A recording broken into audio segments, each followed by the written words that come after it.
Hello, I'm Michael Finn, holistic health practitioner, and this is the recording of the Zoom meeting Sugar, how much you should eat for health and weight loss. So the live recording did not work very well, so I am re-recording so that everybody can learn from how much sugar and carbohydrates we should actually be consuming for health and weight loss. All right, so we're gonna get started right away. So let me do a couple housekeeping things here to get everything set. And I'm actually going to turn the video off so that you can focus on the slides that I have prepared for you,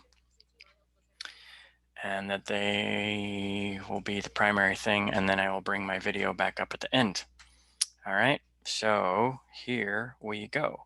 So once again, I'm Michael Finn, and I focus primarily on lifestyle and exercise factors for improving people's health and allowing them to achieve their happy, healthy goals, as well as possibly athletic goals if they happen to have athletic goals, from all walks of life and pretty much all ages, all the way from, well, in all reality, 20-year-olds and up. My oldest client is well into their 70s. But I also work with some teenagers and things like that. So my holistic principles are as follows. So we have 6 of them. They are breathing for function, energy, and movement. Then we have hydration for cleansing of the body, the function of the body, since every function of our body requires water to accomplish it, and nourishing of the body, since our body's main element in it is water. Most people know that we're a good 65, 70% water, depending upon whose book you read. Then there is sleep for recovery, growth, and healing power.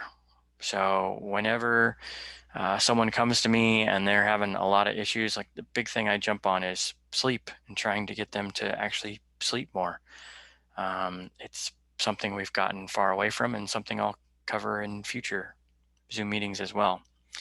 Then thought, which I want everybody to be aware of in this meeting, is awareness and reflection on what you have already tried in the past, and creativity. So our brain is very most powerful, and most of the time what I end up doing with my clients is spending the time with them getting clear on how they're going to make the lifestyle changes they need to make to become healthier. The what's and the what I should be doing and this, all that kind of stuff is actually fairly simple and fairly easy, but it's the implementation of it into somebody's actually daily lifestyle that is the challenging part. And that's where my coaching skills really come in, with lots of different examples and ideas and finding things that actually work for each individual person, because we are all very unique. So during the process of this Zoom meeting, I want you to have awareness of what we're talking about, as well as the creativity as to what you can do to implement these things into your life, even though I'm going to give you plenty of examples along the way. And then movement, which is another one of my specialties with exercise and that sort of thing. But with movement, we have expression and play and achievement. Okay. All those things are very important in our life. People think of movement as exercise, and it is, but in that movement, we express emotions, whether we're dancing or running or jumping or playing a sport. There's play, which is very important. People need more play in their life, especially unconditional play without rules or a winner or a loser or anything like that. Just going out and playing like we used to do with kids when we were kids. So highly, highly important. And then achievement as to paying attention to your movements in life and seeing what they allow you to achieve, whether it's a upward movement in your job or a movement in leaving one job and creating a new job for yourself or whatever it might be. And even, movement in location and city or something along those lines. And then tonight's topic is based on nutrition. So, and nutrition has everything to do with nourishing the body, rebuilding the body, and then improvement of the body. Okay, so when we eat food, it's more about the fact that we are actually rebuilding the body with the food that we're putting into it, which is why you want to be aware. Once again, we come back to that thought. You want to be aware that the food that you're putting in your body is the best possible food that it possibly can be, so that you are rebuilding your body the best you can. So depending upon whose book you read, every cell in your body turns over anywhere between every year to every 7 years. I think it's closer to 7 years because bones don't turn over that fast. But cells are constantly replicating themselves and we're having to replace them. Your blood is practically completely new every 2 weeks. So this is why it's so important that we're putting high quality food into our body all the time. All right, one last disclaimer before we really jump in here, and that is I'm super passionate about health and I want everybody to be healthier. So if I get a little blunt at times, if I get a little excited at times, it's just because I really want everybody to feel as great as I do and really be as happy and enjoy their life the way that I do. And I try to put that across to all of you as well. All right. So most of my clients should know the answer to this question, but what is the human body's primary source of energy?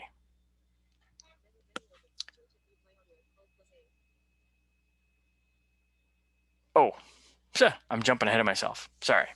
Let's go back. So, what are we going to learn in this meeting first? Haha. So, what sugar and carbohydrates are, and what foods they're in. Okay, is going to be the first thing. Then we're going to jump into how sugar is used in the body, how to avoid putting on body fat, which is very key because it's very hard to lose body fat once you put it on. So it's very important to not put extra on. People that do a lot of yo-yoing up and down will tell you that every time they have to lose, it just gets that much harder each time they've got to do it. So how to lower triglycerides and cholesterol. Most people are going to think that that would come up in a conversation more about fats, but it's actually more of a sugar and carbohydrate problem, as we will learn tonight. When and how much sugar you can eat for health. Okay, I'm going to tell you exactly a good starting point for everybody, and then how to adjust it for how active you are in your life and things along those lines. Okay, how to eat for better sleep, because the way that we eat actually has a big reflection on the way that we sleep. And then down here at the very bottom, which is being covered up by something that I need to move, is how to burn excess body fat. All right. So that we got good understanding of how that works. Now we will jump into what is the human body's primary source of energy. Hopefully my clients have the right answer before I bring it up. And the answer is oxygen. Okay, not food. People in this day and age have a tendency to think food of more like shopping for gasoline. They drive around and they see a gasoline station that's got the cheapest price they've seen, so they pull in and they put inexpensive gas in their car. So food is nutrition that we actually rebuild our body with.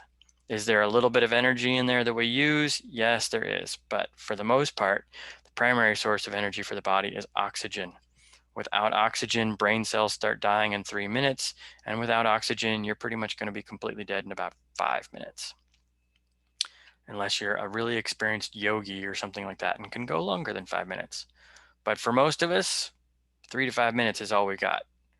So right now, as I'm sitting here doing this Zoom meeting, my body is burning oxygen as its primary source of fuel because I'm not really doing a whole lot. I'm not moving a whole lot. My heart's beating, it's running on oxygen, and small little bits of fatty acids. And that's it. It can do it for long periods of time in every form of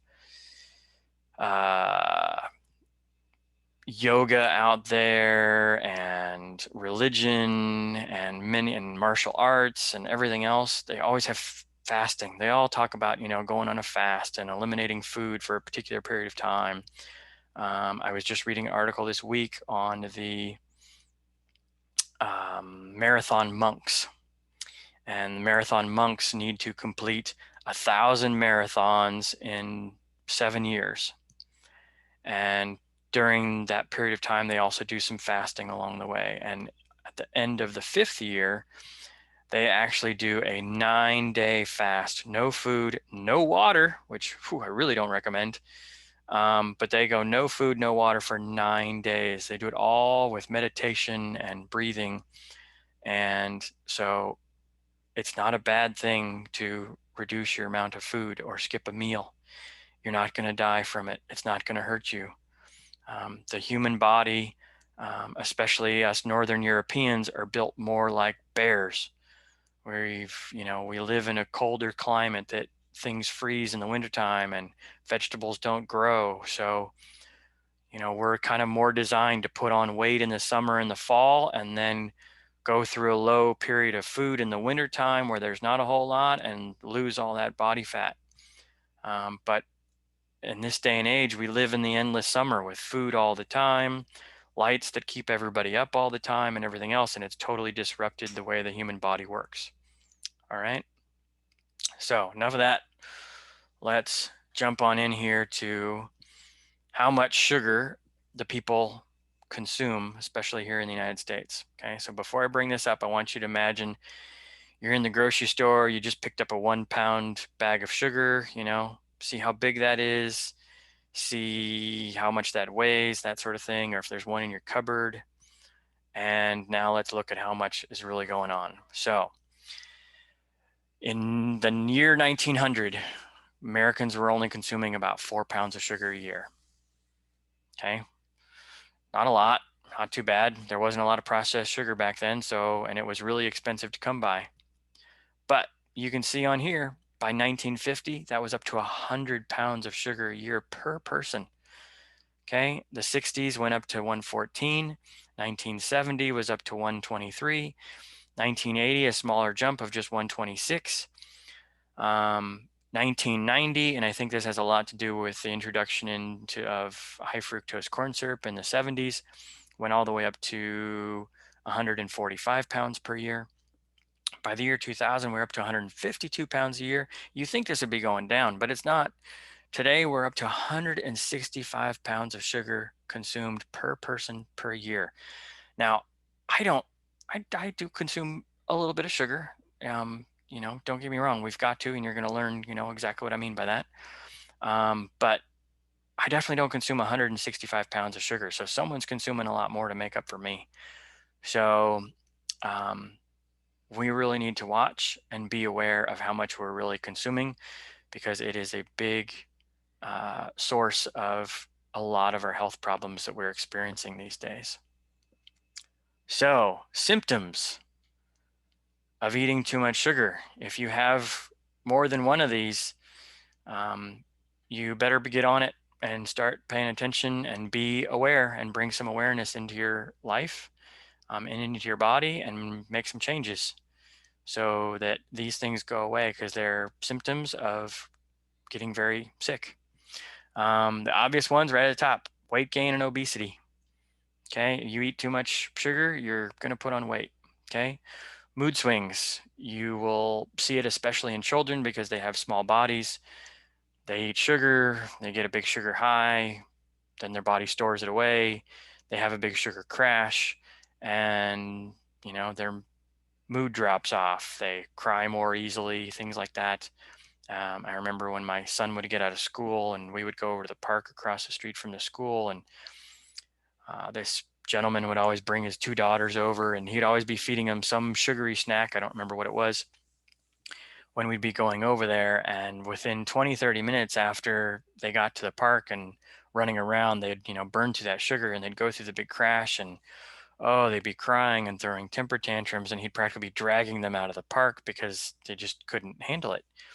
So it happens in adults too, but we just become more accustomed to them, and sometimes don't realize it. But I realize it myself. I'm trying to be very careful with my sugar so that I don't get my mood swings and stuff like that.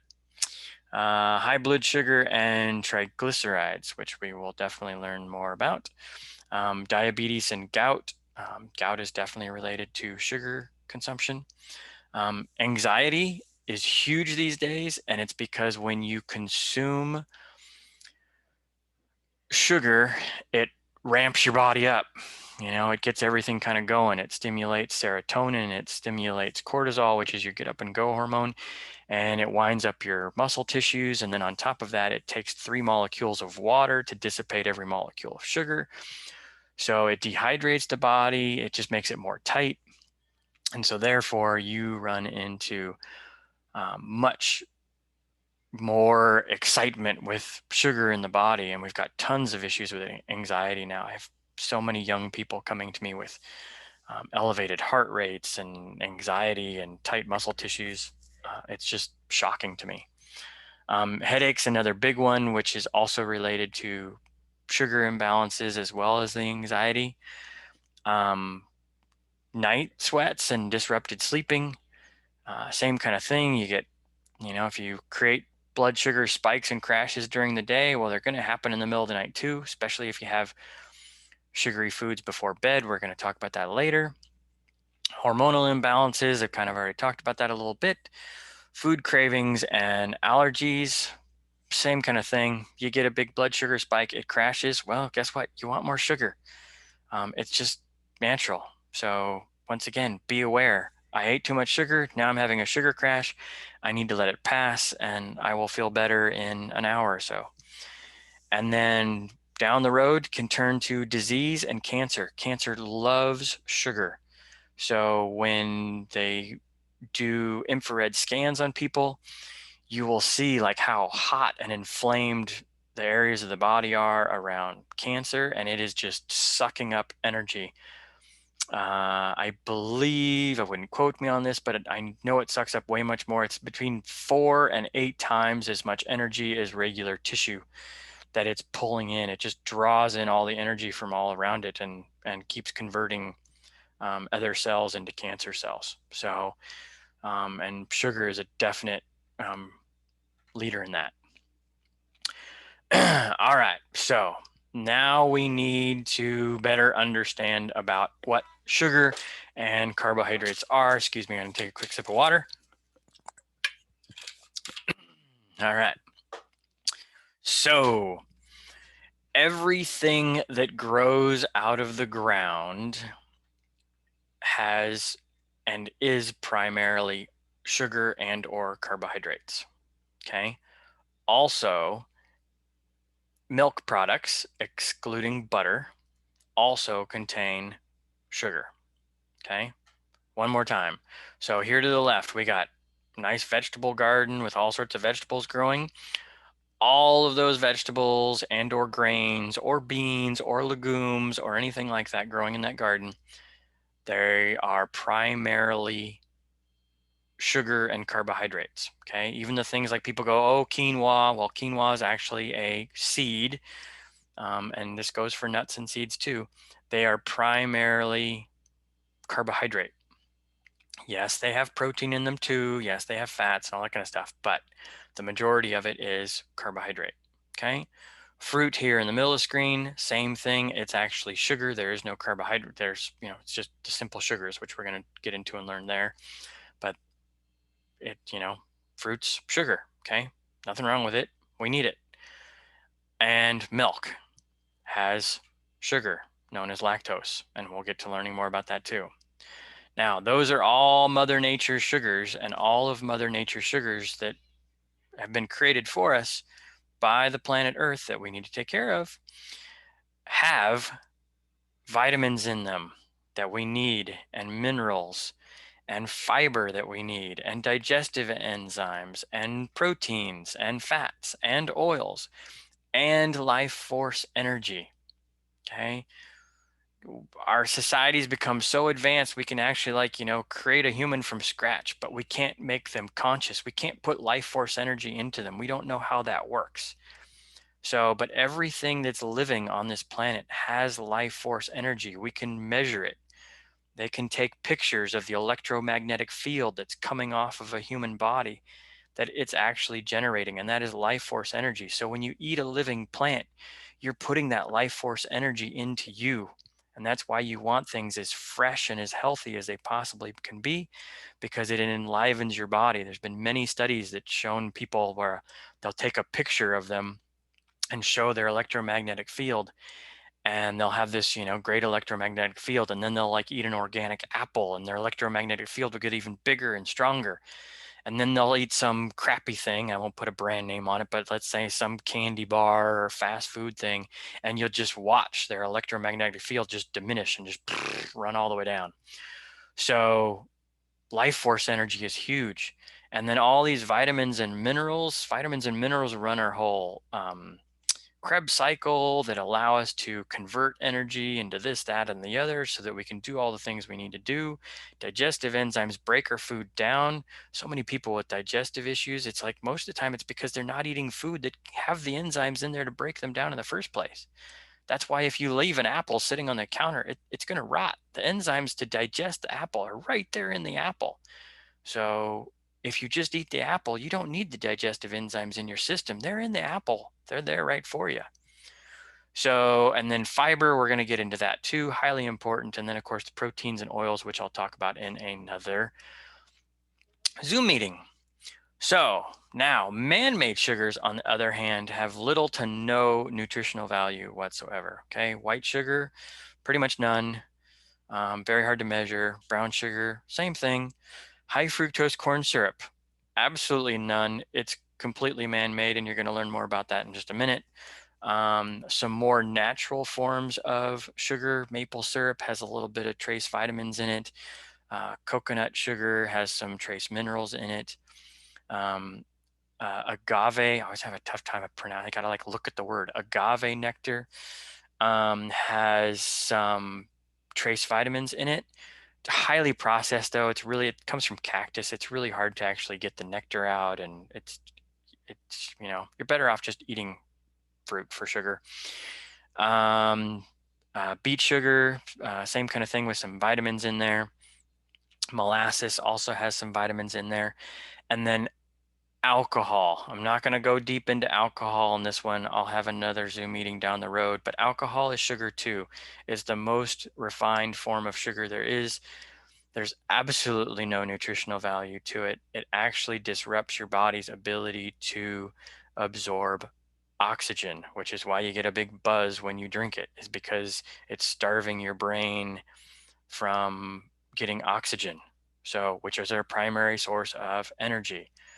So be careful with it. I'm going to teach you that if you're going to have some, when to have it and what to have it with and things like that, so that you have less of an effect on both your digestive system and your body and your brain. Okay. So be careful with these, monitor them and limit them. Okay. We'll talk more about that. So artificial sweeteners. I tend to forget about these because I just know they're poison for the body. You just need to stay away from them. They're completely man-made. There's nothing good about them. I'm just going to run through them really quickly. There's going to be a lot of things that I'm going to be kind of reading. I know I have some visually impaired people on this because I'm visually impaired, and therefore I want them to get all the benefit of all this and understand this. I hope I'm not talking too fast. So first main one, aspartame. The two main brands that you're going to find them in are Equal and NutraSweet. Okay. The majority of the complaints to the FDA about food deal with aspartame. There's a great documentary out there called, oh boy, I forgot the name of the documentary all of a sudden. Sweet Misery is what it's called. So, and it talks all about the dangers of artificial sweeteners. Okay, they're horrible. Most of them are neurotoxins and all sorts of other problems.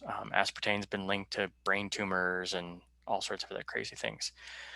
It also, aspartame turns to wood alcohol at 104 degrees. Okay, now the outside temperature of your body is 98.6. Most people know that. Well, guess what? The inside of your body is pretty darn warm. It's definitely over 100 degrees. So when your digestive system is processing all of that, it can, if you do consume a lot of aspartame, it can cause some serious problems inside the body. All right. Saccharin is the next big one on the list. There's actually a number of these that I didn't even put on here, but these are the biggies. And it's Sweet and Low and Sweet Twin are the primary ones. I believe this one actually has a cancer warning on it. But cancer warning on the labels don't seem to stop people from continuing to smoke, but that's all right. It's their choice. But watch out for it because it causes some serious problems also. And sucralose, which is more of a relatively new one over, I think, the last 2 decades, which is referred to as Splenda, causes all sorts of problems. They claim it's made from sugar. There's lots of been reports of tumors caused by it and other things like that too. So it's just poisonous. If you're going to have sugar, just eat real sugar. Stay away from these other things. Mankind is trying to like create things that it shouldn't. So just have real sugar. I'm going to teach you how to eat it. So what we need to understand is everything that is a carbohydrate is actually a sugar. Okay, I'm going to teach you that coming up right now. So you've probably heard the terms simple carbohydrates, complex carbohydrates. Well, they're basically all sugar. Simple carbohydrates are single cell and double cell molecules of sugar called monosaccharides and disaccharides. And complex carbohydrates are multi-moleculed, like 3 or more, called polysaccharides. Okay, but they all end up as sugar in the body after your body breaks them down. And I'm going to teach you that right now. But remember, all carbohydrates end up as sugar in your body, no matter what they are. Okay, so here we go. Here is the single molecules that your body uses. Okay, we're going to start over here on the left with glucose. Everybody's pretty much heard of glucose, especially people that are diabetics. Okay, it's this nice little molecule here. It's nice and small and fairly simple, and that's how it fits into every single cell in your body. Every single cell in your body can use glucose. Okay, your brain, your muscles, your connective tissue, all of your organs, your heart, everything. Everything can use glucose in your body. Okay, that's why if you're super low on energy and you go into the hospital and they check your blood sugar levels and it's really low, they throw glucose right into your bloodstream because it can go anywhere immediately. Boom, it's in there and you're feeling better. Okay, they also pump water in there because that's the other thing. 90% of the problems people have can be resolved by water. So, just threw that little extra side note in. Middle, fructose. Okay, much bigger molecule.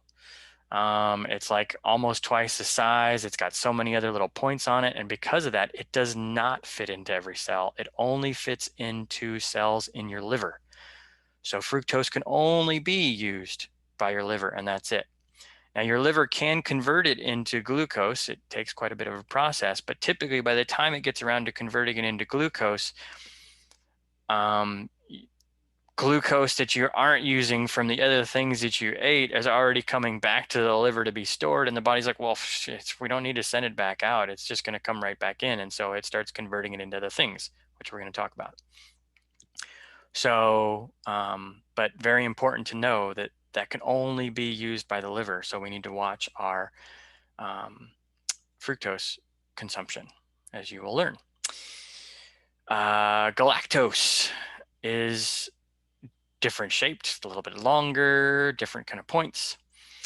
It comes from milk, and it can only be used in the muscle tissue. Once again, your body can convert it into glucose, but most of the time, it doesn't really need to because it gets plenty of glucose from what people are eating already. All right, but it can get used in the muscles, which is why it's one of the forms in milk. So now those, let me go back here real quick. So these are what your body, if anything's in a larger molecule, these are the primary three forms that your body is going to break all carbohydrates down into. Okay, so no matter what carbohydrates you're eating, whether it's quinoa, whether it's black beans, whether it's rice, whether it's oatmeal, whether it's fruit, whether it's vegetables, all of it's going to get broken down into pretty much these three molecules. Okay, so that your body can use it. I want to be very clear on that. So now, when we eat plants that grow above the ground, so all of your above ground vegetables, your fruits, but also like your cane sugars and your table sugar and your maple syrup and your coconut sugar and your agave nectar, all those things that grow above the ground, okay? All those things contain sucrose here on the left of the screen. And then it has this little molecule here, which is one glucose molecule and one fructose molecule stuck together. Okay, and then your body uses enzymes to split those two so that then it can actually use it for energy. Okay, so all that's going to come from our plants. Okay, it's balanced 1 for 1. In the middle here, we have lactose, different shaped molecule. And that is because in lactose, we get one glucose molecule and one galactose molecule, okay? One for the whole body, one for the muscles in the body. This is why milk is so important for babies and children under the age of, say, like 5 or 6, because they are growing. And so they need the glucose for the energy all over the body, and they need the galactose for their muscles because they're learning how to move. They're learning how to roll over and crawl and walk and all that sort of stuff. And so they need regular sources of energy so that they can, use all of that and grow. All right. So that's why that is in milk and so important in milk. And then over here on the right, we have maltose, which we don't run across too much. It is in grain primarily, and it is 2 glucose molecules. Okay, but typically there's not a lot of sugars in it. It's kind of more the malted grains. And once again, your body will split it up into 2 glucose molecules. All right, so those are 3 of the most common disaccharides. Okay, those are all your simple carbohydrates still. Now we're getting into complex carbohydrates. These are polysaccharides. So we got this big, long chain of molecules all stuck together. Okay, these we find in our below ground vegetables like carrots, sweet potatoes, white potatoes, red potatoes, beets, turnips, all this kind of stuff that grows underground contains these big polysaccharides, and they will have 1 fructose molecule and 3 or more glucose molecules, up to as many as like 200. So it just depends upon what type. There's so many of them, there's like too many to like name them all. But when you eat them, the reason why those things don't taste as sweet as, like, say, sugar or fruit is because they are this big and they're this, long chain, and your body has to break them down. But that also means that it's a slower absorption into the bloodstream. So you don't just get this huge rush because your body's got to break all of these chemicals down as well as pull them out of the fiber that they're packed in. All right. And we're going to talk about that in a minute too. Okay. So those are polysaccharides. So now, man-made stuff. I'm really only going to touch on this one. High fructose corn syrup. The one big reason why high fructose corn syrup is not so great for humans is because number one, these two molecules are not attached here in the middle of the screen. They're separate. The manufacturers have already separated them. They're already in their individual forms. Your body doesn't have to do anything. They go right into the bloodstream as soon as you eat them. They can even get into the bloodstream through your mouth before you've even swallowed them. And they put in 11 fructose molecules and 9 glucose molecules. Now, I don't know exactly why they packed them that way, but my guess is that fructose molecules give the body no satisfaction because they only feed the liver. So you don't get satisfied with receiving or having fructose. It doesn't satisfy the body at all. And from what I've learned in all the studies that they pay scientists, billions of dollars to create a French fry that people get addicted to and take all the nutrition out of a cookie so that people eat the whole bag because their body's looking for the nutrition and never can find it. Same thing with potato chips. They take all the nutrition out so that when you're eating it, the body's looking for nutrition and never finds it. So it just says eat the whole bag. Okay, so I got to assume that's probably why, but I don't know. I'm taking a educated guess. So big thing, avoid it. Buy things that don't have high fructose corn syrup in it. All right, so now let's talk quickly about how sugar burns in our body. So our brain, its primary source of energy is oxygen, but as it's burning oxygen, it's also burning glucose. So it runs quite a bit on sugar so that it can run faster than the rest of the body and be ahead of the game, so that if a lion jumps out from behind a tree and wants to eat you, that your brain is going to be able to respond quick enough so that it can turn on all the mechanisms to make you run away and live. All right. So glucose is burnt up quite a bit by the brain, but that doesn't mean that we need to be eating sugar all day long to feed our brain, because your body stores sugar, as we're going to learn, and it can always dip into those storage units and keep replenishing the brain. And even if those storages run kind of low, your body is really amazing. So it can convert proteins and stored proteins in the body into glucose molecules, and your brain can run off of that. It can convert fat molecules and convert those into sugar molecules and run the brain off of that. So, and then the brain also uses proteins and fats, which we'll talk about other ones, to create neurotransmitters and all that kind of good stuff.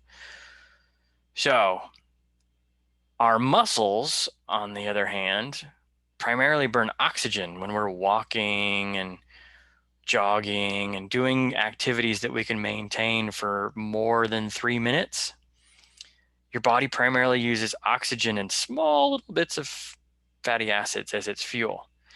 But when our body's burning sugar and stored sugars in the muscles and then digging into the liver and pulling out more sugars that way, that's how you can empty your liver out of sugars so that you can accidentally have too much fructose, is by doing vigorous activity like climbing stairs or climbing a mountain or lifting heavy weights or sprinting. Activities where your muscles are burning. When you're actually burning the muscles, that burning effect is burning up glycogen, or the energy stores in the muscle itself, and the residue is lactic acid, and that makes the muscles burn. So if your muscles are burning when you're doing an activity, that means you're burning sugar. Okay. Typically when people are out walking, they're not having any muscle burn. And if they are, you need a better exercise program because you shouldn't be getting tired walking. It's very easy activity to do. So, if you want to burn more sugar in your daily activity, get more vigorous with your exercise. Okay. Be within yourself. It doesn't take a lot. You just need to be vigorous for you. So that's exactly why I put together individualized exercise programs for each person. Each client gets something different. They might both be 75, but one's a lot more athletic than the other. So one's going to get more vigorous activity than the other, but for them, they're still going to be burning a lot of sugar. All right. So now, how does our body actually process sugar as when we eat it? Okay. So we consume all the simple carbohydrates, all the complex carbohydrates, the monosaccharides, the disaccharides, the polysaccharides. They all come into our digestive system, into the stomach, and our stomach starts breaking them down into those individual molecules. Okay, the glucose, the fructose, and the galactose. And then those go out through the body. And so we got this nice guy here in the middle who's all ripped up and all leaned out. And so the first place the sugars are going to go, the glucose is going to go to the brain and make sure that the brain's topped up. Okay. Then the glucose and the galactose are going to go to all these muscles in here in this guy, and they're going to make sure that all the muscles are topped up with energy. And then after that, the sugar is going to be around in the bloodstream, and there's going to be extra floating around if you ate too much. And that's where we get over here to the right, where this big molecule is actually 3 insulin molecules stuck together. And insulin is going to get released into the system, which is actually a hormone created from proteins and fats.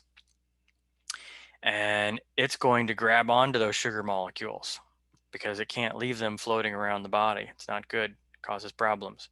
So insulin gets released into the bloodstream and it attaches onto the extra glucose and galactose molecules, and it takes them to the liver and checks to see if the liver's topped up.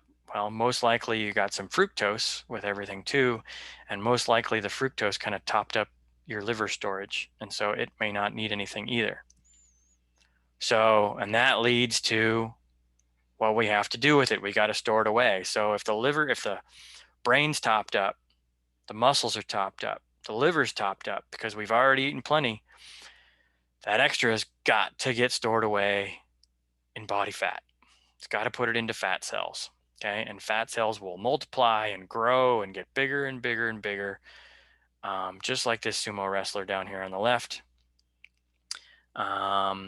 And just keep packing it in, day out. That's what the body is designed to do.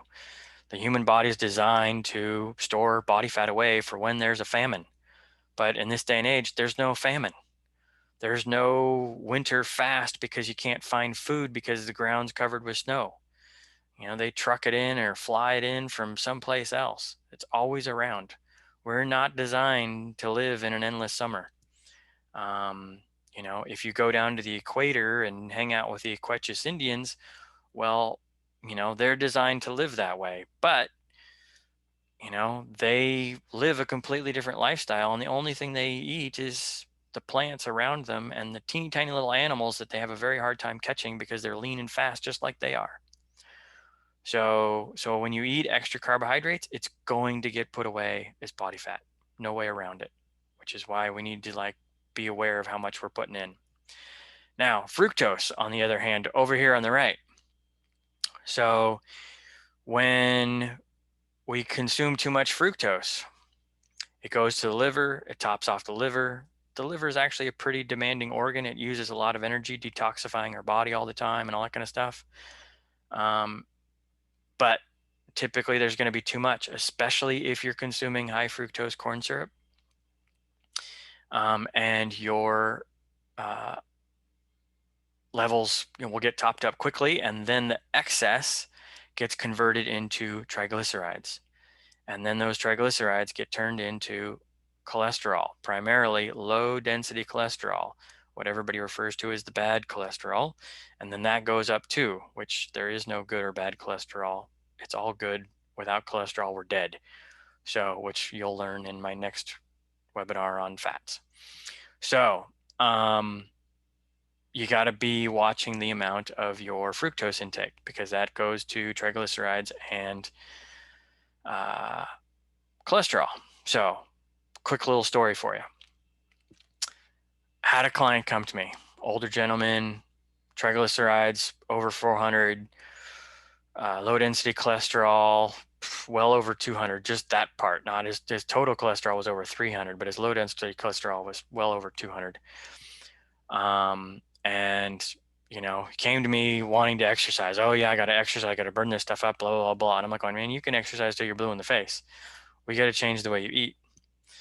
So he drank a bottle of juice every day. It was like somewhere between a 12 and a 20 ounce bottle of juice, which you're going to learn what's in all this kind of stuff. And it wasn't just pure juice. It was a juice by a company that makes their juice with high fructose corn syrup to make it extra sweet. So it gets extra addictive. And so he's pumping all this fructose into his system. And so I said, all I want you to do is just cut out that bottle of juice every day. That's all I want you to do. So we made a couple other small little tweaks to his nutritional plan, but it wasn't any big deal. It was just the things that I was trying to actually set him up for the future. But the big thing was, I said, bottle of juice has got to go. Drink water instead. Just drink water. So in 1 month, his triglycerides went from over 400 to like 120. So, and doctors are happy if you're under 150. I'm happy if you're under 80. Ideally, you really should have your triglycerides are somewhere between the ballpark of like 50 to maybe 70 at most. They shouldn't be so high. If your triglycerides are high, it's you're over consuming simple sugars and or high fructose corn syrup. So his cholesterol numbers came down a little bit, not as much, because they take a longer period of time. And you will learn why in just a minute or two. So other problems with over consuming sugar is advanced glycolysis end product. Fancy word for just basically kind of overeating sugar, overeating proteins. So what ends up happening with this is the excess sugar molecules start attaching on to protein molecules, and then the two of them try to get into cells, and they end up destroying and killing the cells.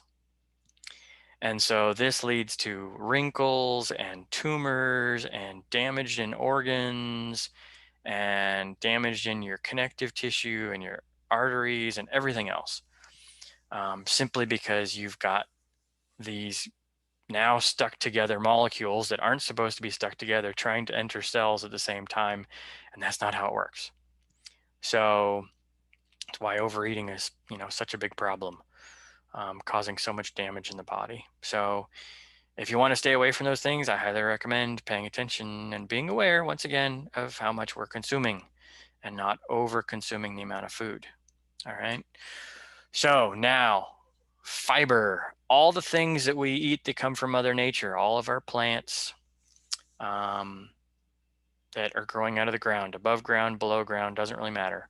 They all contain fiber, which is incredibly important for the human body for two reasons. So number one, when we eat them, the sugars are attached to the fiber itself. So your body's got to spend more time getting that sugar out of the fiber. So once again, you don't get this huge sugar rush. And then some of them are so complex that the sugar actually stays, some of the sugar molecules stay in the fiber until it gets all the way into your intestinal tract. And then your intestinal tract can pull that sugar out of the molecule. And that can feed your intestinal tract energy to help digest and move your fecal matter through the body. Okay, so it's really important for your digestive system to have fiber. It's one of the reasons why colon cancer is so huge and all these other digestive problems in America are so huge, because the average American is consuming like 5 to 10 grams of fiber a day. And most of that is in like supplements they're taking, not actually the food they're eating. So, so we want to make sure that we're consuming lots of fiber. Countries that have very low rates of colon cancer and digestive issues are consuming upwards of 50 to 100 grams of fiber every single day. And of course, they're also moving a whole lot more too, which is why we need to move every day. The other big importance to fiber is the only way to remove cholesterol out of, like excess cholesterol out of your body, is to attach it onto fiber. So when you eat fiber and it's passing through your digestive system, excess cholesterol will bind onto that fiber so that it can go into your fecal matter and get removed from the body. So if your cholesterol levels are high, you need to be consuming more fiber. You got to get it into the system so that the cholesterol can attach onto it, leave the body. All right, and I will cover that more in the fat one and everything else too, but fiber important.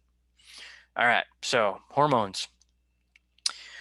So when we eat sugars, serotonin is released into the brain because thousands of years ago, when we lived in caves and things like that, if it was cold out and that sort of thing, we would have just stayed in the caves and died from a lack of nourishment. So the serotonin gives us a big happy rush. It's our happy hormone. So knowing that that's coming, that's what drives us to go get more food. Studies have shown sugar is 100 times more addictive than heroin. So we need to be aware of that. And it's, one of the big reasons why people, talk about comfort foods and all this other kind of stuff. And I understand, I get it. I eat brownies. They're great. They're awesome. I just try not to eat too many of them. I try to balance it. Okay. They feed serotonin. When I'm done eating it, it's like great, but it's short lived. It's why I live the happy lifestyle I do. So I get serotonin in other ways. So, and this is a little serotonin molecule down here at the bottom of the left. So be aware and don't feed your addiction to serotonin with sugar. Once again, this is all about awareness. Testosterone is also affected by sugar intake. When we consume sugar, our testosterone levels go up, which stimulate the oil receptors on your skin and make your skin produce more oil, which can lead to acne. So this is why, especially you'll see it in young teenage boys, that their testosterone levels are already going through the roof, going through puberty. And then you throw sugar into the mix on top of that, and whammo, they're going to get hit with, big time acne. But if you got an acne problem, there's a good possibility it's related to sugar and carbohydrate intake. So be careful of that. So, and watch that amount. The other thing that I'll throw in here, if I go back to good old Mr. Sumo Wrestler up here, this body fat around the body is not just doing nothing tissue. So excess body fat, this white body fat, will actually convert testosterone into estrogen. I've had many overweight males come to me and they take my questionnaires and they test more out like a female in menopause than they do a male, simply because they've got all of this excess body fat converting testosterone into estrogens. So if you're a male and your testosterone levels are low, I got news for you. Drop some body fat. It will improve your testosterone levels lickety split. All right. So now we're to how much. Here we go. Hope everybody's awake. Hope everybody's aware. 25 grams of sugar a day is enough for everybody. Shouldn't really be having any more than that. Unless you're really young, like a little baby or a little kid and need to grow, okay? And or incredibly active. But 25 grams is, for the standard everyday average person, this is where you need to start, especially if you're going to try to lose weight. And then carbohydrate wise, your total carbohydrate intake should be somewhere around 40 to 45 if you're around the age of 20. As you get older, you need less. If you are less active, you need less. Okay, and we will talk about that more too as I go along. But these are the primary numbers that you want to be looking at. And as I jump into the next section, you'll learn that if you go to calorieking.com or MyFitnessPal or anything like that, all of those have the grams of sugar in things, all the natural things, because all these things on this screen, I really don't want people consuming. Or they'll give you your total, like MyFitnessPal. You can just punch in everything you had in a meal or everything you had in a day, and it will give you your total for the whole day. It's great awareness that people need to be aware of, to see and go, oh, geez, I'm consuming way too much. Okay. Even I learned some stuff as I was putting this all together as to how much is really in things. So I'll show you what I mean in a little bit. So here we go. So juice, everybody's like, oh yeah, juice is great for you, blah, blah, blah. Well, if it's super fresh squeezed and you drink it within 10 minutes of it being squeezed, well, then there's actual nutritional value. But after that, it's sugar water. That's a conversation for another day. But all these beverages here I put on here, I put 12 ounces of each just to make it simple. So 12 ounces of juice. And even though it's orange juice up here, this is kind of like standard for all the juices. Some of them are a little higher, some are a little bit lower. 32 grams of sugar. So if you have a 12-ounce glass of juice, you're already 7 grams over your total for the day. Done. It's that quick. It's that easy. Okay. Remember, we're not supposed to have this stuff all the time. Then we get into soda. I put a Coke up here, but I looked at all of them and they're all pretty much right around in the same ballpark. 12-ounce can of soda, 39 grams. Once again, boom, way over the top. Okay. 12-ounce can of beer. Once again, I just took a standard one, which is why I did yellow label beer. Kind of thought that was a funny picture. 38 grams for 12 ounces. Okay. Still way over the top for just one beer, which is why you see the big belly on people, because a lot of that's malt. So you're going to get a lot of just glucose. And so it's all going to go right to the belly and fill all that up. Okay. Wine. Now, 12 ounces. Hopefully people aren't drinking 12-ounce glasses of wine. Hopefully they're doing like the normal 6 to 8 ounces.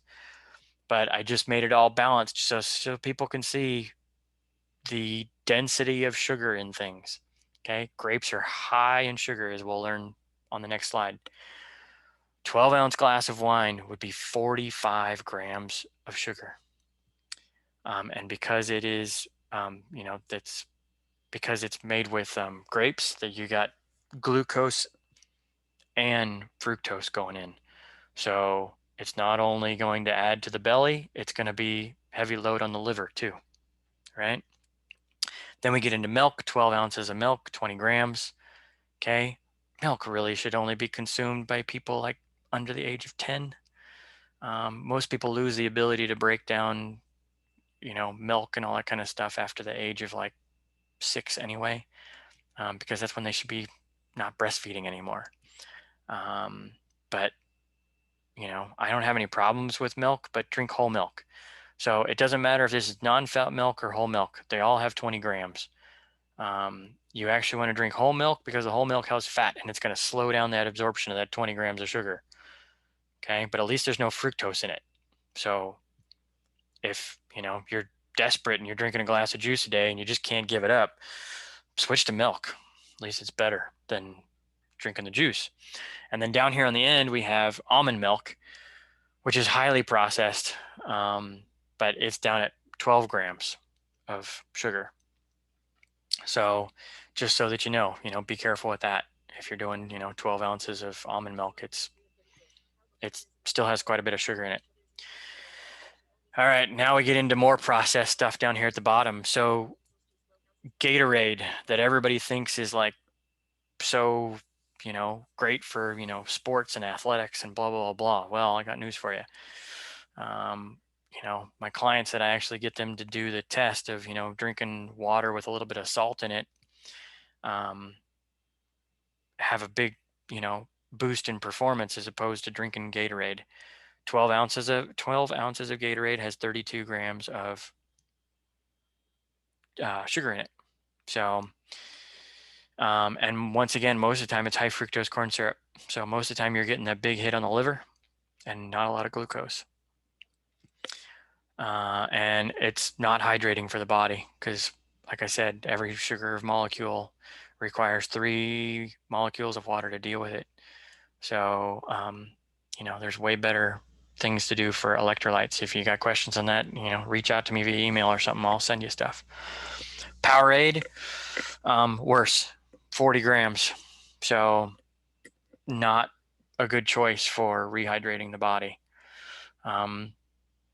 Great choice if you're in a big hypoglycemic shock and your sugar's in the basement. Yeah, drink some of this stuff. It'll pump you up real quick. But most people aren't in that ballpark. So 40 grams for 12 ounces is a ton. So the other thing, to go back to the Gatorade, I don't think I ever really see 12-ounce bottles of Gatorade. I always see like big 32-ounce bottles of Gatorade. Same kind of thing with the soda. I never see someone walking around with a 12-ounce cup of soda, walking around with a big 32-ouncer. So that 39 grams for a 12-ounce can of Coke, multiply that by 3. And you're looking more like 90 grams. 90 grams of sugar in a 32-ounce soda. That's insane. That's why that's why our numbers are at 165 pounds of sugar consumed in every year by everybody. All right, candy bars. I know I got a picture of a Snickers bar up here. I put it up there because it's the most popular candy bar out there. But all of them are pretty much in the same ballpark, 27 grams. Okay. If you want a candy bar, that's great. Get a candy bar. Eat something clean. Force these companies to make a clean product.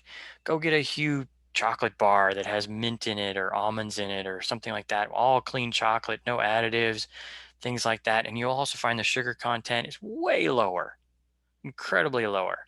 Get something clean, get something healthy that the body can deal with that's more natural. Okay.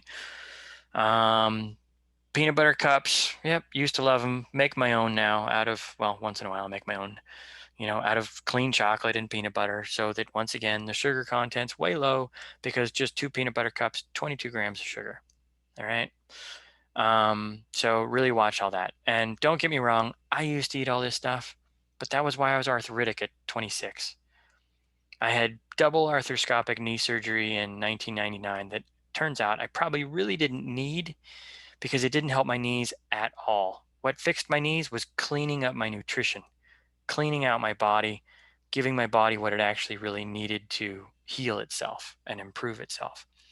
And if I was doing all this stuff back in my teens, God only knows, I probably would have won a medal in the Paralympics instead of coming in 5th. All right, that's just my own thing. I'm not upset about that. I learned. So I got pizza down on here in the end. And I also added carbohydrates onto pizza because it's got, and this is like a little 14-inch diameter pizza. It's one slice, 1/8 of that. Okay, just one slice of pepperoni pizza, 8 grams of sugar, and 34 grams of carbohydrates. So that one slice of pizza, you're pretty much almost already at your total consumption of carbohydrates for the day, and you're a third of the way of your sugar gone. So be aware of that. So that's why I don't call pizza food. I just call it garbage. It's just dough and sugar sauce and cheese. All right, so now condiments. Got to be aware of these kind of things too, because companies load these up with sugar to get you more addicted. Okay, so your common ranch dressing, and with these, I didn't go low fat. The low fat stuff has sugar added, so be careful. Get the full fat stuff if you're actually going to have this stuff. So ranch dressing, 2 grams of sugar and 10 grams of carbohydrates, and that's for 3 tablespoons. All the apps are going to be like 1 tablespoon because that's what they say one serving is 1 tablespoon. I never see someone put 1 tablespoon on their salad. Most of the time it's, even the cups that you get from restaurants and stuff like that, I got to assume are at least 3 to 5 tablespoons. Some of them are bigger than that. And some people put, 2 or 3 of those cups on there. So be aware. Okay. that there's a lot in there just in the dressing. Blue cheese is 2 grams of sugar and 7 grams of carbohydrates. Okay. Then we get into vinaigrette that everybody thinks is so healthy for them. And what do you see down here? Vinaigrette has 20 grams of sugar for 3 tablespoons and 25 total grams of carbohydrates. Okay. That's pretty much your daily allotment right there in 3 tablespoons of vinaigrette dressing. I hope that wakes a lot of people up right there. All right. Not saying you can't have vinaigrette dressing, but you better be exercising if you're going to have it. So here's my favorite at the tournament when I'm playing 3 games a day and I'm exercising like a madman and I have to put more energy in my body. At nighttime, I will get a salad because I want the fiber and the vegetables going in my body. And I will put a good 1 to 3 tablespoons of honey mustard dressing so that I can get my 13 grams of my 13 grams of sugar and my 15 grams of carbohydrates. Okay. But that's because I'm exercising like a madman and I need to put that stuff back in my body so I can play again the next day. Yogurt, big one out there that everybody's like, going, oh yeah, yogurt, it's so healthy. It's got protein, it's got fat. Well, it's a milk product. It's primarily carbohydrate. Primarily, yes, there's proteins and fats in there. Hopefully you're getting a really good, whole, healthy yogurt that hasn't been damaged. Once again, stay away from the non-fat stuff. I took whole fat stuff. Non-fat stuff's worse. Oftentimes, if you read the label, the non-fat stuff will also have artificial sweeteners in it that will poison your body. So, read the labels on this packaged stuff. That's why I just don't buy packaged stuff. It scares me. 19 grams of sugar in 1 cup of yogurt. So keep an eye on that. All right, other condiments down here at the bottom. So ketchup. Most people these days know that ketchup's pretty loaded with sugar. So 3 tablespoons of ketchup's got 12 grams of sugar in it and 15 grams of carbohydrates. Mustard is a lot better. It's only got 2 grams of sugar and 3 grams of carbohydrates. Mayonnaise, once again, don't get the non-fat, don't get the low-fat, get whole, real mayonnaise kind of stuff. And watch out for those, I didn't put them on here, but watch out for those like, sandwich spread kind of stuff. They even have a whole lot more. But whole, real, full-fat mayonnaise just has 1 gram of sugar and 1 gram of carbohydrate because they're more fats in there because they're made with eggs and stuff like that. So now we can overeat that stuff too. So you got to be careful. That's going to be for our next little meeting. Relish, 2 grams of sugar and 4 grams of carbohydrates. All right. So that's all like the real processed stuff. So now Mother Nature kind of things. This is the stuff I really want you eating. I really don't want you eating the other stuff. You got to be careful with that. You really need to eat real food. So Mother Nature stuff, we still need to be careful with. Starting off with fruit, oranges. 1 orange is 14 grams of sugar. Good sized, healthy orange. Now, a little cutie is going to be, less than that, like maybe a third of that. But, a whole full-sized orange is going to be 14 grams of sugar. Apple is going to be 12. Here we go. Grapes. 1 cup of grapes is 23 grams of sugar. I remember when I was running track in my teens and stuff like that, we were all like doing grapes and grape juice and stuff like that because we needed energy. We were training hard 5-6 days a week, 2 hours or more a day. And so, we needed that extra sugar coming into our system and sometimes, fast. But, be aware of that. Tomato. Okay. Awareness. Tomato is a fruit, not a vegetable. In all reality, fruits and vegetables are the same. The only difference between fruits and vegetables are their sugar content. Things that have higher sugar content are considered fruits, and things that have lower sugar content are considered vegetables. So, but tomatoes are a fruit. 9 grams of sugar in a tomato. In like a full-size tomato. Little cherry tomatoes, once again, smaller, all that kind of stuff. Okay, just be aware. Cucumbers. 3 grams for a whole cup of cucumbers. Broccoli, we're down to 2 grams for a whole cup. I didn't put it on here like spinach and kale and lettuce because it's almost pointless. Um, I think an entire head of iceberg lettuce is like 100 calories. So, I mean, it's nothing. So, all of your big leafy greens, there's not a lot of sugar in there. You can have a cup and there might be a gram at most. Okay. Corn, I put that on here because it's not a vegetable. Corn is a grain, and that's why it has 10 grams of sugar in it, and a lot more. So it's a grain, not a vegetable. All right, now we get down into below ground vegetables. Okay, so here's more of our complex carbohydrates. These are going to take longer to get in the bloodstream, but they're also going to have more concentrated of amounts of sugar in them. So carrots have 6 grams of sugar and 13 grams of carbohydrates. One thing you'll notice about carrots when you eat them raw, they are not very they're not as sweet as they are when you cook them, because when you cook them, you're separating out the sugars from the fiber, and so therefore you can taste the sugar more. You're kind of breaking the sugars down a little bit automatically with the cooking process. So if you're trying to watch how fast sugar is coming into your system, eat raw carrots, not cooked carrots. Now, sweet potatoes, which is next to it, I don't necessarily recommend that you eat sweet potatoes raw. Might not make you feel so good. I recommend you kind of bake those a bit. But they have 9 grams of sugar per cup and 23 grams of carbohydrates. White potatoes that everybody thinks are, so horrible for them have less. They actually have 3 grams of sugar and 26 grams of carbohydrates. So in all, they're pretty close to equal, but white potatoes have less sugar in them than the sweet potatoes for 1 cup's worth. And then a half cup, so we're not talking a cup anymore. Now we're talking a half cup of rice, 1 gram of sugar, and this is brown rice, 1 gram of sugar and 23 grams of carbohydrates. And then oatmeal, which is, can be fairly healthy for you if you don't have a gluten intolerance and don't have too many problems eating grain. A half cup of oatmeal is 4 grams of sugar and 54 grams of carbohydrate. I was kind of shocked at that.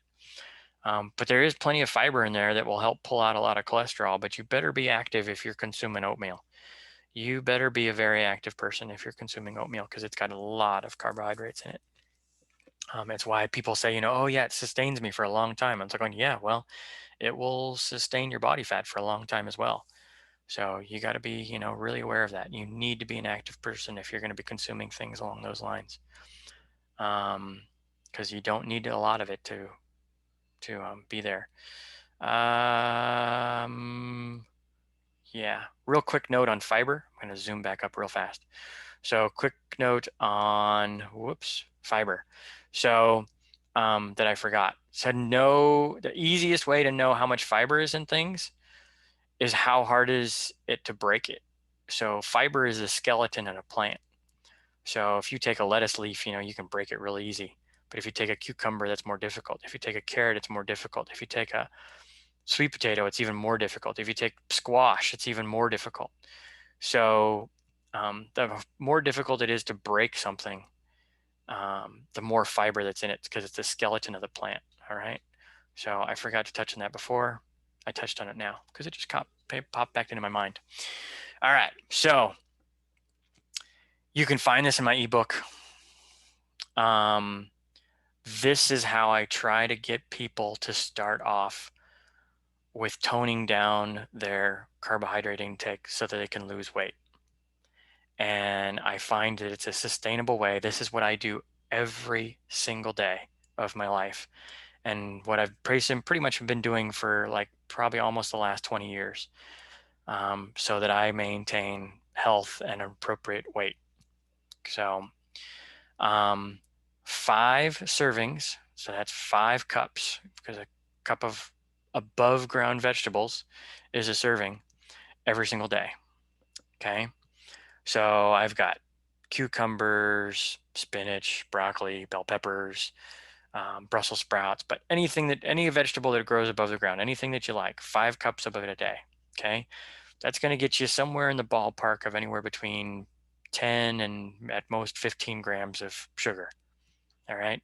Not a whole lot. Keeps you well below your range, but brings in lots of vitamins and minerals and fiber and nutrition and all that other kind of good stuff. So 5 cups of that every single day. 1 serving of fruit a day. So I got an apple on here. It could be anything. It could be an orange. Be careful with the grapes. Do the grapes if you're really active that day, that sort of thing. But that's pretty much going to put you up to the top right there, because 1 serving of fruit is going to be somewhere between 10 and 15 grams of sugar on its own. So you're already up to your 25 for the day. So 5 servings of above ground vegetables, 1 serving of fruit. Okay. Preferably early in the day so that you have time to burn it off. Then down below that, a full cup serving of a below ground vegetable like carrots, sweet potatoes, white potatoes, beets, something like that. Full cup of that. 1 serving of that a day. Or, this is or, not and, or you can do a half cup of cooked grain. So like rice or something along those lines, okay? Make sure it's a whole grain. Don't go with the pasta. The pasta's manufactured. It's been turned into flour. It's pretty much sugar. Same thing with bread. It's just sugar in the body. You got to do the whole grain kind of stuff. Like if you want to do a quinoa kind of thing or whatever, great, fine, do the quinoa thing. But in total for carbohydrates for the day, if you do the 5 servings of above ground vegetables, the 1 serving of fruit, and then a whole cup of below ground vegetables or a half cup of grain, that's going to put you right in the ballpark of somewhere between 25 to 31 grams of sugar and 20 to 40 grams of carbohydrates. All right. So right there in that ballpark. So now, if you want more, and this is why a lot of my practitioner friends exercise, a lot of them are endurance athletes or they exercise every day or regularly and that sort of thing, is so they can eat more carbohydrates. Okay. So if you want to eat more, if you do 30 minutes of vigorous activity, meaning sprinting, lifting weights, climbing stairs, something that makes your muscles burn. Okay. So, which that kind of activity is not necessarily sustainable for 30 minutes. That activity is where you go for a minute or 2 or 3 at most, and then you rest for a little bit, and then you go really hard for a minute or so, and then you rest a little bit. That's the kind of exercise I'm talking about, that kind of vigorous that you can't sustain. If you do that for 30 minutes, well, you can add another serving of below ground vegetables. You could add, you know, remember it's or you could add another piece of fruit, or you could add a treat, which we'll talk about on the next slide. Now, if you're going to do steady state, remember, primarily during steady state, you're burning oxygen, not sugar. You are burning a little bit of sugar, but you're primarily burning oxygen. So, and you will see this if you do the calorieking.com, it will actually tell you, if you're going to have that brownie, how long of certain activity you got to do to burn that brownie off. Okay. Just make sure that you're eating the same kind of size brownie that they're talking about. Because a lot of times they're talking like 2-inch square, and I don't eat a 2-inch square brownie. Mine are 4-inch squares. So sometimes a little larger than that. But I make sure it's after a big workout day. All right. So 50 minutes of swimming will also get you an extra serving of carbohydrates. An hour and 10 minute of jogging will get you an extra serving of carbohydrates. I didn't put rowing on here, so I'm going to assume rowing is probably in between swimming and jogging. So if you did like an hour of rowing, you're probably same ballpark. You could do an extra an extra serving of carbohydrate. An hour and a half of bike riding. Okay, you're sitting on a seat, people. Maybe if you're like, a super hardcore cyclist where you hover over the seat and you actually have your weight on your legs the whole time, maybe you're not in that group. But if you're sitting on the seat pedaling that bike, it's an hour and a half before you can have another serving of carbohydrate. And then finally, walking 2.5 hours. 2.5 hours to burn off a serving of carbohydrate. Okay. So if you're on your feet all the day or most of the day, like I am working with clients, or you work in a warehouse where you're walking around all day and you're moving all day, well, then yeah, you probably can get an extra one or maybe even two servings of carbohydrates. But if you're sitting at a desk like most people all day, you have to get out and move to get your extra servings. Um, you don't get them sitting at the desk. Is your brain working? Yeah, but your brain would have been working if you're walking around or sitting at your desk. It's burning the same amount no matter what. So if you're not moving, plain and simply, this is why a lot of times, even my wife will, get on me a little bit of, we'll be a travel day and we'll be flying somewhere, and she'll go, aren't you going to eat something? And I'm like, no, I'm just sitting in an airplane seat. I don't need to eat. I'm not burning any energy. I'm sitting here listening to some, lecture on or reading a book or something. It's like I'm not burning any energy sitting here. I don't need to eat. So it's not that important. So most days like that, I only have like one meal. I don't eat 3 meals a day. All right. So now let's get realistic. We're going to have treats. Okay.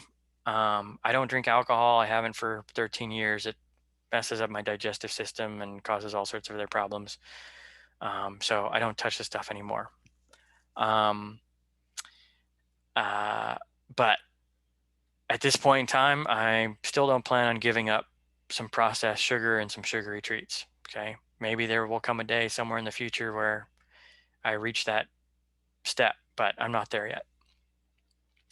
So if I'm going to have a treat, and here's my favorite one right here in the middle screen, a nice big brownie, then I am going to eliminate all of my fruit and all of my below ground vegetables or grain that I was going to have that day.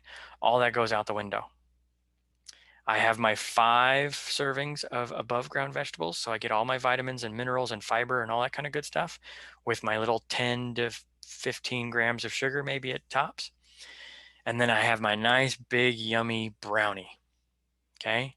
And that way, my total for the day still ends up being 37 grams of sugar. Yes, a little too high, but only 12 grams over, and 37 total grams of carbohydrates. So I'm actually a little bit under on that.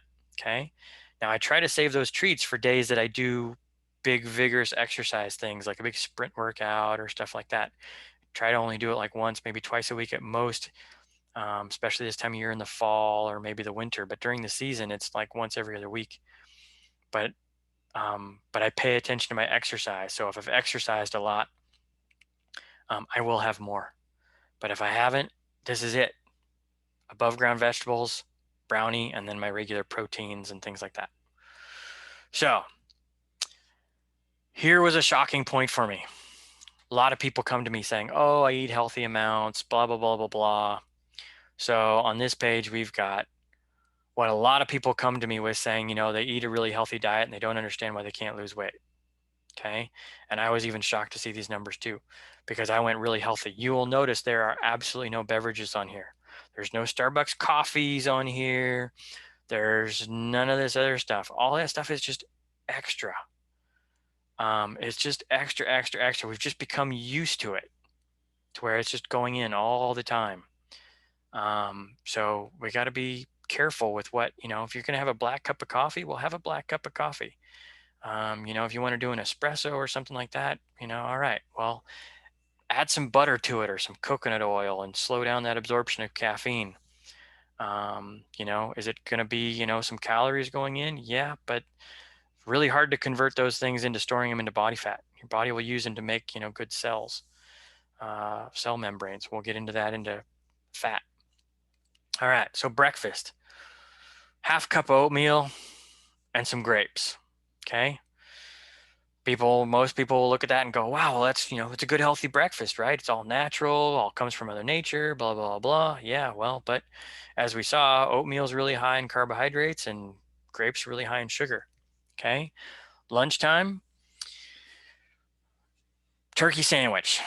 Not a big foot long from Subway, not even a 6-inch from Subway. We're talking 2 slices of bread out of the loaf, some turkey. Um, when I did this, I didn't even like put any condiments on it. Nothing like that. Just basically turkey and bread. And that was it. And then a small little 1-ounce bag of chips. By the way, a 1-ounce bag of chips is equivalent to an entire potato. Just to let you know. Chips are dehydrated. All the water's gone. So you got to be aware of that. One little bag of chips is like eating an entire potato. All right, I'll move on. Told you I might get a little bit passionate about this stuff. I want people to be more aware. Okay, so that's your lunch. Chicken sandwich, chips. Sounds, fairly healthy, right? No treat, no soda, nothing in there. All right, dinner. Nice little green salad and a little bit of pasta with salmon. Healthy, right? Awesome. Great. Okay.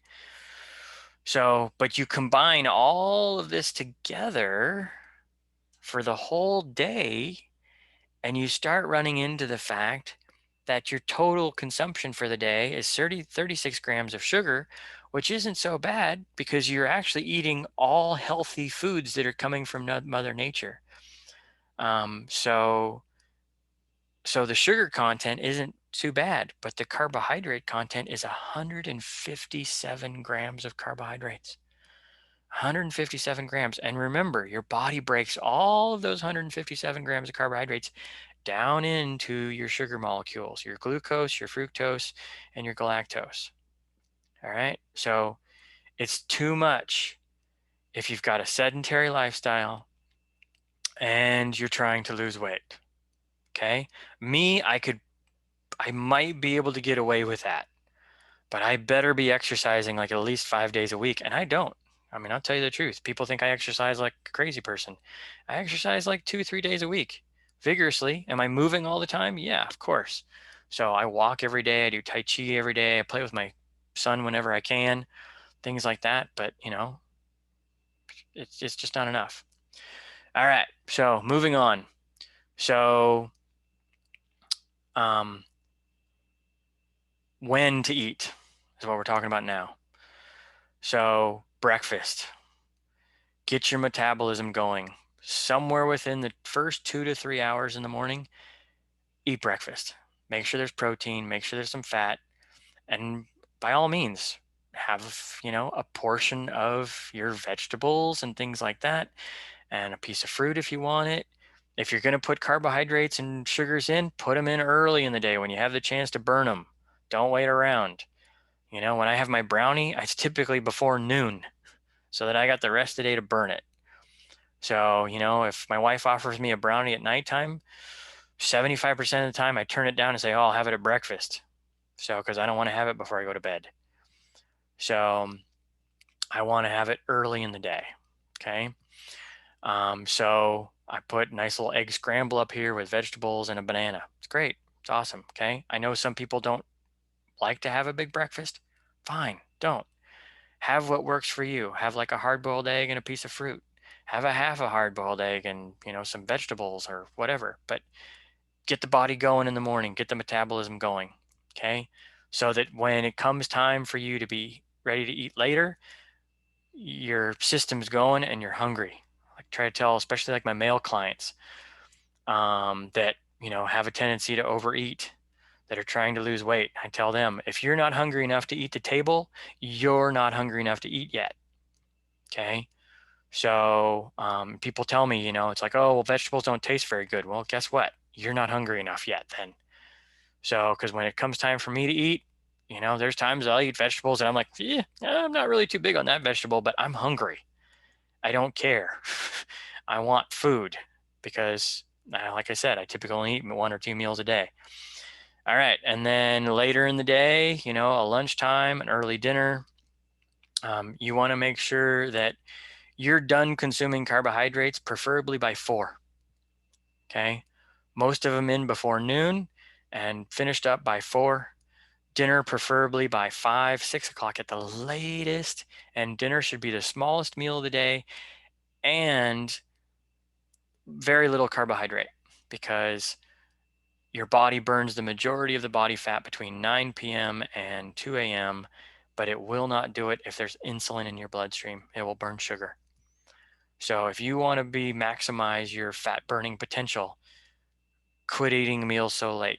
Okay. And I'm sorry the recording didn't come through, but Greg, one of my teammates, got on there. I just talked him into cutting out his dinners, making them really small, making them so much earlier. And he was on the end, and he talked about how he's been doing that for a while now. He wakes up in the morning with more energy, more rested, no headaches, less stiffness.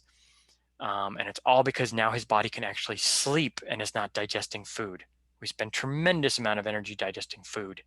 That's why people, when they do fast, they feel so great, is because their body's not spending so much energy just digesting food. All right. Okay, getting crazy again.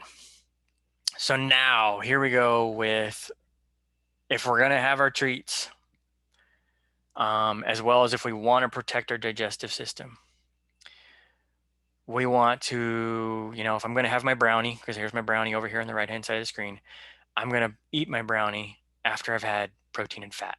So you will see me having a steak and a brownie, or a steak and some coconut ice cream. Okay. So that way I put proteins and fats in my body first. That slows down the absorption of the sugar that I have afterwards. I won't have any vegetables. I won't have any um, below ground vegetables or grains or anything like that. It'll be just steak and a brownie. So occasionally I might have a little bit of below ground vegetables with it, like some broccoli or something like that, where it's like 1 gram of sugar, just to throw a little extra fiber in there or something. But for the most part, that's what I'll do. Okay. Same thing with alcohol. If you're going to have alcohol, protect your digestive system. Alcohol is tremendously damaging to the digestive system. Put some protein and fat. It's why, they have like, cheese and crackers and salamis and stuff like that at like, in France and at wine tastings, because they've learned that it doesn't damage the, um, the digestive system so much. Now, I'm not too big of a fan of cheese. It's highly processed and things like that. So if I was doing alcohol, once again, I'd put some form of meat in there. Okay. And if you do that and you get those in early in the day, you're going to improve your quality of sleep. Like this guy and his little baby sleeping so comfortably and sleeping so well, so that you can wake up in the morning. You'll have balanced blood sugar, fewer night sweats, fewer disrupted sleep, and everything else, so that you wake up feeling super duper and refreshed and full of energy the next morning. All right, recap. Here we go. So I'm hoping everybody's being aware, hoping everybody's having fun. I am so excited to hear all of the results of all of this. So please let me know. And since this is a recording, don't hesitate to send me an email, whether it's a thank you, whether it's I want more, or whether it is a I'm doing it and I'm feeling great, or I'm dealing it, or I'm doing it and I need some help. It's all great. So recap. All foods that are grown out of the ground, that grow out of the ground, and dairy products, except for butter. Butter's all fat primarily, with a teeny tiny little bit of protein, are carbohydrates and sugars. Okay, all of them. They all get converted into sugar into the body. Okay, everything growing out of the ground doesn't mean they don't have protein, doesn't mean they don't have fats and oils. They do, but primarily they are sugar and carbohydrates. Okay, learn that. CalorieKing.com, MyFitnessPal. Watch what happens when you eat them or enter them in. Okay. Man-made sugars have little to no nutritional value. No vitamins, no minerals, none of that kind of stuff. Best to leave them alone whenever possible. Okay. Just stay away from them. And if you're going to have them, have better forms of them. Don't have like white table sugar. Get coconut sugar or use maple syrup. If you like paleo cookbooks have a lot of like awesome recipes. I have clients that bring me amazing things that I'm like, oh my God, stop bringing me these things. It's like I got to like work out like a madman to burn these things off. Um, they use more coconut sugars and other alternative things and honey. Honey is actually good for you too. But once again, honey is sugar. I didn't really throw it in here, but it's the same kind of thing. It's sugar too. So it has good nutrition for you as well, but you do have to still be careful with it. Okay. All of Mother Nature's sugars provide vitamins and minerals and fibers and digestive enzymes and everything else that we actually need. Okay. So always remember that. We need those things. Um, all sugars and carbohydrates are broken down into the body into our simple sugars. Right. Moving on. So, strenuous exercise is the best way to burn excess sugars in the body. Okay. Because what we really want to do is we want to burn those excess sugars, deplete the body so that when we eat sugars again, the body has something to top it up with. It has like, empty space. If we don't exercise and we haven't drained our muscles, when we eat sugar, well, it's going to go around the body. It's going to go, well, everything's topped up. It's got to go to body fat. So you got to exercise, burn that sugar out. Then if there's space when you eat sugar, it can go there. But if you're not burning it, it's not going to go. Okay. And then remember, the steady state activity is fine. You can use that way to like, burn calories. It's just going to take longer. Okay. That's all it is. It's just going to take way more. Okay. Do what's possible for you. If you're not in very good health condition and the only thing you can do is walk, that's fine. Do some walking. Get yourself in better shape. Turn that walking into doing squats every single day, doing 10 or 20 squats every day. Even that, make your legs burn a little bit. You'll burn a little bit more. If you need help, reach out to me. I'm more than happy to help. And I'm going to be putting out lots more stuff to help people too. Extra sugar is stored away, or any extra glucose is stored away as body fat. So remember that. Don't overeat it. And extra fructose, which is why we need to stay away from the high fructose corn syrup, is converted first into triglycerides, one of the big markers for type 2 diabetes. And then it's converted into low density cholesterol.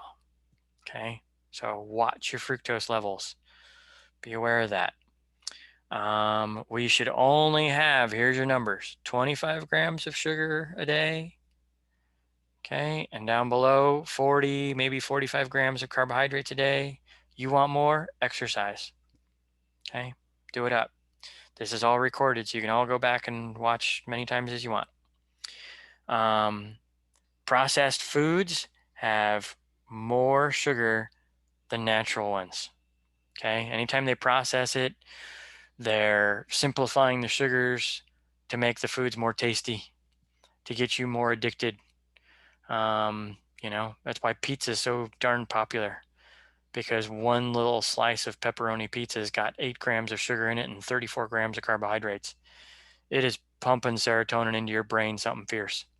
It used to do it to me too. Now I make a pizza scramble with eggs and lots of vegetables and a little bit of tomato sauce, and I throw some pepperoni in there, because all I really enjoy about pizza is the tomato sauce and the pepperoni.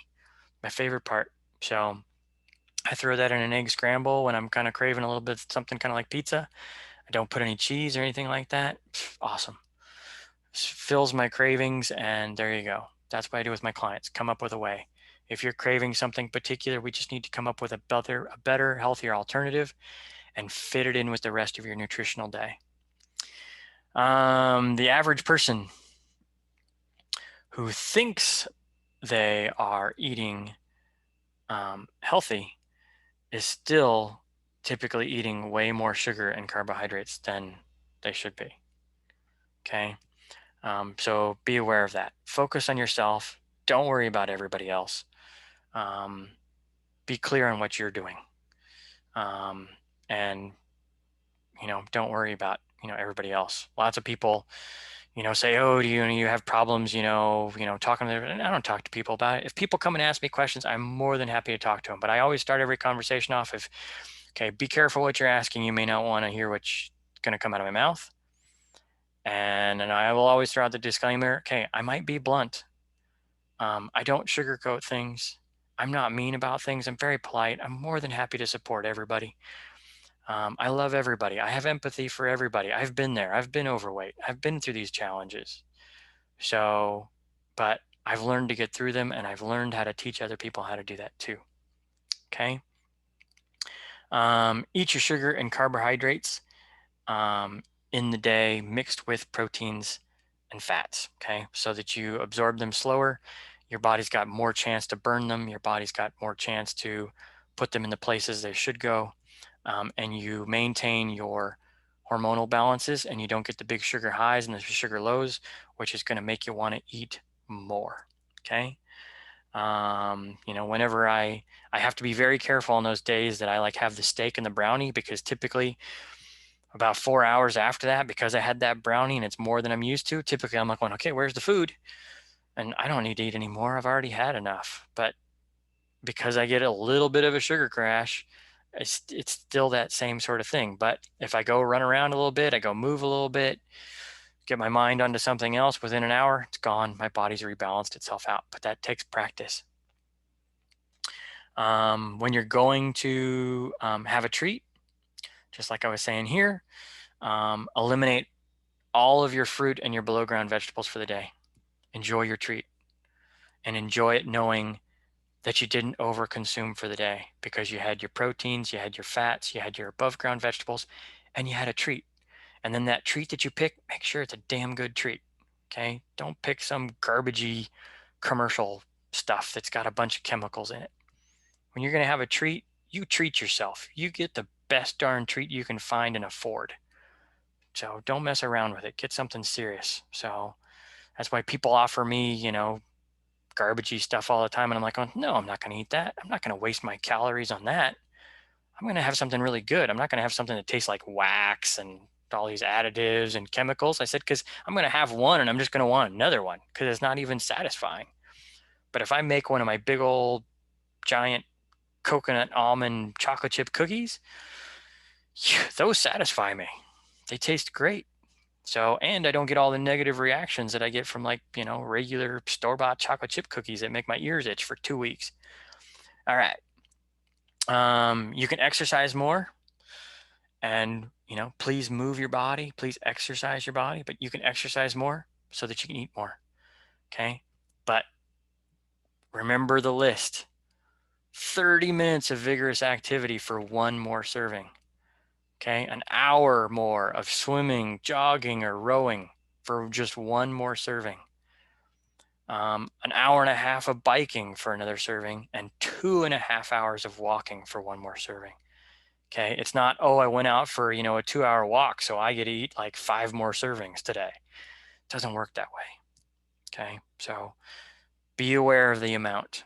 Okay. And all of this is in my ebook too, so that you can have the support there, as well as other little tips and tricks, losing the tongue, and proteins and fats and the whole shabil. Dinner should be early.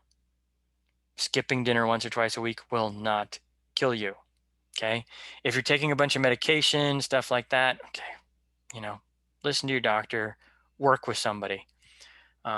If you're already taking a bunch of medication, you need a private coach to get you healthy enough to get off those darn things. Okay. I've done it a lot of times. I got a lot of clients now that used to be on medication that aren't anymore. But dinners, make them early. You hear it a lot with like older people, early bird special. As you get older, you don't need to consume so much. My mother-in-law talks about having like a banana and a half a bagel for breakfast. Now, sorry, Mom, but I don't recommend that that's the best breakfast in the world. Maybe she's putting a whole lot of butter on that bagel and making it better, because it's all carbohydrate and you need some proteins and fats going in with that breakfast. But that satisfies her, okay, because she's 80 and So you don't need that much food when you're 80. And it's why, half a sandwich and a cup of soup is enough for some older person that's retired. So, but most people are acting like they're an older person retired because they just sit at their desk all day. And I know that we have to work and stuff like that, but um, you know, be aware of things. All right, questions. I know this one's recorded, but if you got them, email me, text me. Um, you know, I work with people even like on a once a month basis that, just need some pointers and this and that and the other kind of stuff. And they just pay me for that one session a month. And I am working on a group support, health, weight loss, and life mastery program that I'm hoping to launch sometime soon. So stay tuned. All right. Love you all. Thanks for listening. Um, let me know how you're doing. And I wish you all the best and send you energy all the time. And have a wonderful day.